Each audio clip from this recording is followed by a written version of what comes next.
Are Nayak Hindi education में आप सभी का स्वागत है। आज हमारे अध्ययन का विषय है मुंशी प्रेमचंद्र की बहुत ही मार्मिक एवं दर्दनाक कहानी, जो हमें सोचने के लिए मजबूर करती है कि हमारे समाज में किस तरह की रूढ़ी परंपरा थी और जो अभी भी कहीं ना कहीं रूप में प्रचलित है। ऐसी ही एक कहानी है मृत्यु भोज। चलिए उसका हम अध्ययन करते हैं। मुंशी प्रेमचंद्र की प्रसिद्ध कहानी मृतक भोज, जिसे हम आम बोलचाल की भाषा में मृत्यु भोज भी कहते हैं, जिसे तेरवी कहा जाता है, भारतीय समाज में व्याप्त एक बेहद गंभीर और दर्दनाक कुरीति पर करारा प्रहार करती है। ये कहानी दिखाती है कि कैसे परलोक सुधार और समाज की नाक यानी मर्यादा के नाम पर समाज के कथाकथित ठेकेदार एक असहाय और गरीब परिवार का शोषण कैसे करते हैं। यानी इस कहानी में, ये मृत्यु भोज कहानी में ये दर्शाने का प्रयत्न किया है लेखक ने कि किस तरह से जो समाज के ठेकेदार हैं, जो समाज के उच्च वर्ग है, वो लोग गरीबों का किस तरह से शोषण करते हैं, वो भी धर्म के नाम पे, मर्यादा के नाम पे, जाति के नाम पे, वर्ग के नाम पर। तो देखते हैं कहानी की शुरुआत कैसे होती है और आपको किस तरह से ये कहानी लगी, ये आप हमें कमेंट करके बताइए। और क्या आपके समाज में भी इस तरह का मृत्यु भोज होता है, और क्या इस तरह का मृत्यु भोज होना आपको लगता है कि मृत्यु भोज किसके लिए होना चाहिए? आपके क्या विचार है, आप हमें कमेंट में बताइएगा।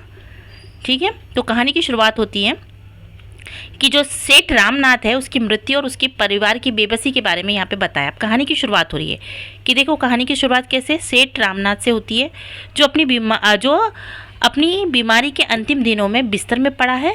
वे अपनी पत्नी सुशीला से कहते हैं कि वे बहुत अभागे हैं, क्योंकि वे अपनी पत्नी और 2 बच्चों का उदर निर्वाह करने में असमर्थ है अभी, और उनके लिए उन्होंने कुछ भी जमा पूंजी या संपत्ति छोड़ी नहीं है।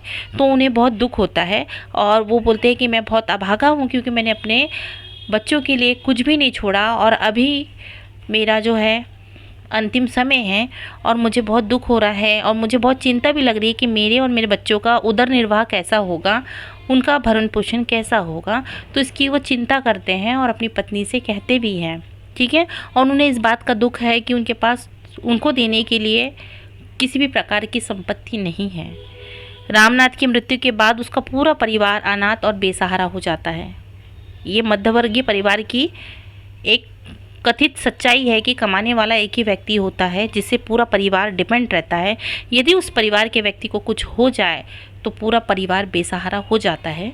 उसी प्रकार रामनाथ का जो परिवार है वो बेसहारा हो जाता है उसकी मृत्यु के बाद, और उसे वो चिंता भी रहती है कि मेरे जाने के बाद मेरे परिवार का कैसे होगा। यानी कोई व्यक्ति या परिवार का जो मुखिया कमाने वाला यदि चले जाता है तो उसका परिवार तो बेचारा लाचार और बेसहारा हो जाता है, और उनका खुद का पेट नहीं भर पाते हैं वो, तो क्या धर्म के नाम पर, क्या रूढ़ी और परंपरा के नाम पर वो दिखावा करे। पर जो समाज के ठेकेदार हैं उन्हें किसी न किसी तरह से मजबूर करते हैं, ठीक है, कि नहीं ये करना पड़ेगा, वो करना पड़ेगा, और उसके लिए उनके पास पैसे नहीं भी है तो भी कहीं से कर्जा लेना पड़ेगा या घर बेचना पड़ेगा या कुछ ना कुछ करके तुमको वो करना ही पड़ेगा। एक वो मरा हुआ व्यक्ति भी ये नहीं चाहेगा कि जो मेरी पत्नी है कि मेरी तेरही करने के लिए, मेरा मृत्यु भोज करने के लिए घर बेचे या कुछ और करे। वो तो चाहेगा कि मेरे जाने के बाद मेरे बच्चे सुख शांति से रहे, उन्हें किसी तरह का कष्ट ना हो। एक तो पहले से ही उन्होंने कुछ संपत्ति छोड़ी नहीं, ऊपर से उनकी मृत्यु भोज का जो पैसा कहाँ से आएगा, कैसे करेंगे, उसकी चिंता उनको होती है। जो मर जाता है व्यक्ति वो तो हमेशा सोचेगा ना कि नहीं मैं अपने परिवार को मरने के बाद कैसे सुखी देखूं।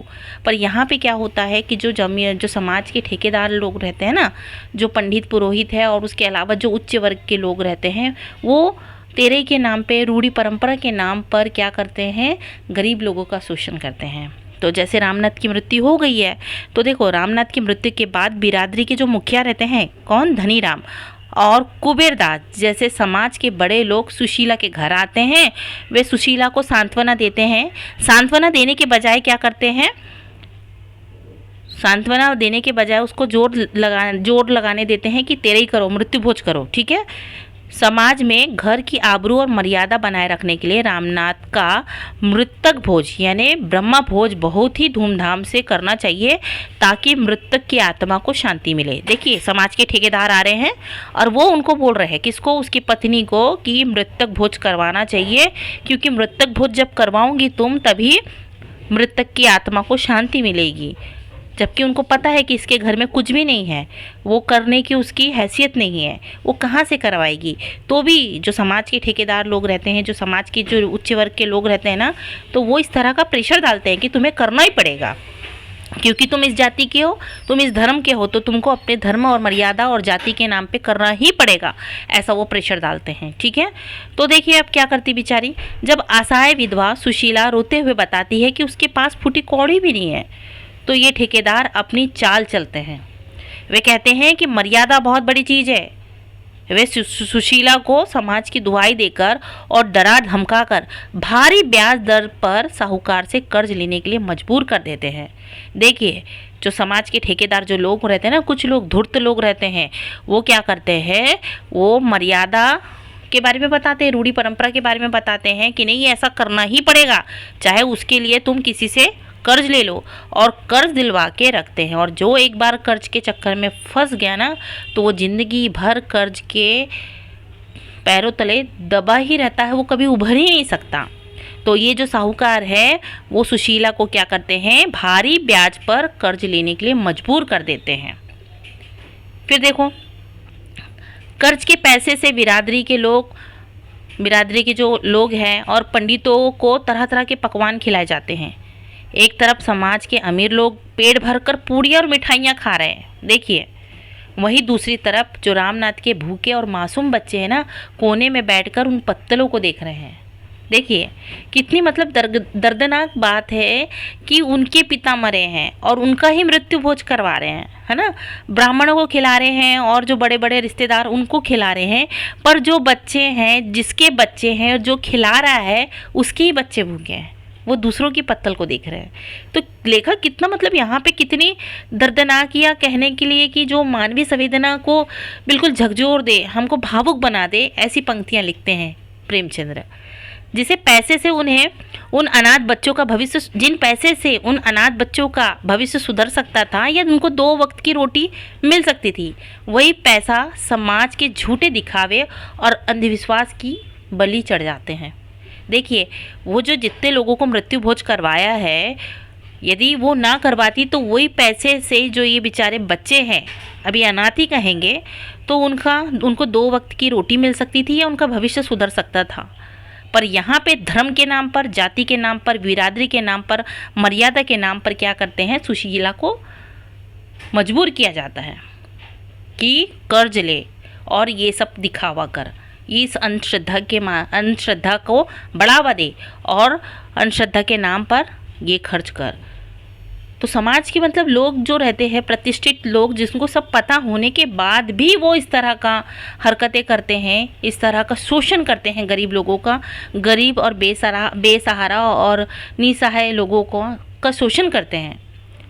तो यही बताने का प्रयत्न यहाँ पे इस कहानी के माध्यम से लेखक ने किया है कि किस तरह से जो समाज के बड़े लोग होते हैं, बड़े लोग या उनकी बिरादरी के जो मुखिया होते हैं, वो जाति, धर्म, वर्ग, मर्यादा और रूढ़ी परंपरा के नाम पर गरीबों का शोषण करते हैं, अंधश्रद्धा के नाम पर गरीबों का शोषण करते हैं और उनको कर्ज में डुबा देते हैं। जो बच्चों का भविष्य बन सकता था, है ना, उनको 2 वक्त की रोटी मिल सकती थी, तो बेचारों को, जिसके पास पैसा नहीं है, वो दूसरों को खिला रहा है खुद भूखा रहकर। तो ये कितनी दर्दनाक, या कहेंगे किस तरह से मन को झकझोर देने वाली कहानी है। ठीक है, तो इस कहानी का क्या संदेश है, कहानी क्या बताना चाहती है, तो ये कहानी बताना चाहती है खोखली परंपराओं का विरोध। मतलब प्रेमचंद्र क्या कर रहे हैं, खोखली परंपराओं के विरोध में बात कर रहे हैं।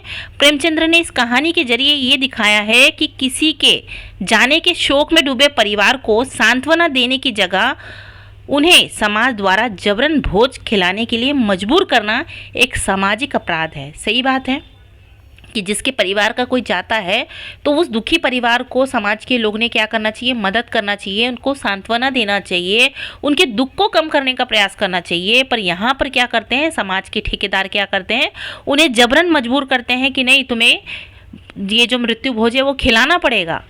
तो ये एक प्रकार का सामाजिक अपराध है।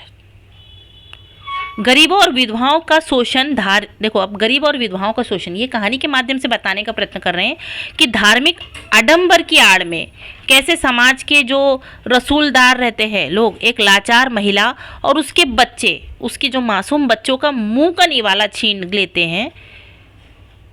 ये कहानी एक क्रूर यथार्थ को उजागर करने का प्रयास करती है कि कैसे कैसे यहाँ पे एक अबला नारी तो नहीं कहेंगे, अबला नारी है, वो बेचारी नारी है, क्योंकि वो अभी असहाय है, क्योंकि उसका पति तो गुजर चुका है और वो किसी तरह का काम नहीं कर रही है। हाँ, तो ऐसी बेसहारा को सहारा बनना चाहिए। समाज ने उसके बच्चों का भरण पोषण की थोड़ी बहुत जिम्मेदारी उठाना चाहिए, उसकी पत्नी की थोड़ी बहुत मदद करनी चाहिए। वो नहीं कर रहा है समाज, बल्कि रूढ़ी परंपरा के नाम पर उसको कर्ज लेने के लिए मजबूर कर रहा है और मजबूर लेकर करके उसके बच्चों का मुंह का जो निवाला है वो पोंछकर दूसरों को खिला रहा है। तो ये कितना, मतलब समाज में कितनी निष्ठुरता पाई जाती है, इसको दर्शाने का प्रयत्न किया है। तो आशा करते हैं कि ये कहानी आपको समझ में आई होगी। समझ में आए तो लाइक और सब्सक्राइब करें और हमें कमेंट करके बताएं कि कहानी कैसी लगी। धन्यवाद।